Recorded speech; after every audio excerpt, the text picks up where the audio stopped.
ഇവിടെ മെഡിറ്റേഷനിൽ നടക്കുന്ന ഒന്നാമത്തെ സംഭവം എന്ന് പറഞ്ഞു കഴിഞ്ഞാൽ നമുക്ക് നമ്മളിലേക്ക് നോക്കുവാനുള്ള ഒരു സാഹചര്യം ലഭിക്കുന്നു എന്നുള്ളതാണ്.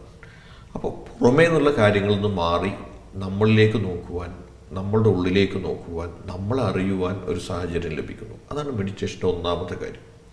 രണ്ടാമത്തത്, നമ്മൾ ഏത് ലോകത്ത് ജീവിക്കുമ്പോഴും ഏത് സാഹചര്യത്തിൽ ജീവിക്കുമ്പോഴും നമുക്ക് സമാധാനവും സന്തോഷവും ഉണ്ടാവണമെങ്കിൽ നമ്മൾ ശക്തരാവുക എന്നുള്ളതാണ്. നമ്മുടെ എനർജി ലെവൽ, നമ്മുടെ തോട്ട് പ്രോസസ്സ്, അതുപോലെ തന്നെ നമ്മുടെ വൈബ്രേഷൻ, ഇതാണ് നമുക്ക് സമാധാനവും സന്തോഷവും നൽകുന്നത്. മൂന്നാമതായിട്ട്, നമ്മുടെ ജീവിതത്തിൽ ഒരുപാട് സംഭവങ്ങൾ, അതായത് നമ്മുടെ ഈ 5 സെൻസുകളുടെ കൂടെ വേറൊരു സെൻസായിട്ട് നമുക്ക് പറയാൻ കഴിയും തോട്ട് പ്രോസസ്സ് എന്ന് പറയുന്നത്. ഇതിന് യാതൊരു കൺട്രോളുമില്ല. അപ്പോൾ നമ്മൾ ഈ മെഡിറ്റേഷൻ തുടർച്ചയായി ചെയ്യുമ്പോൾ നമുക്ക് ചിന്തകളെ നമ്മുടെ നിയന്ത്രണത്തിലാക്കുന്നതിലേക്ക് നമുക്ക് മാറാനും കഴിയും.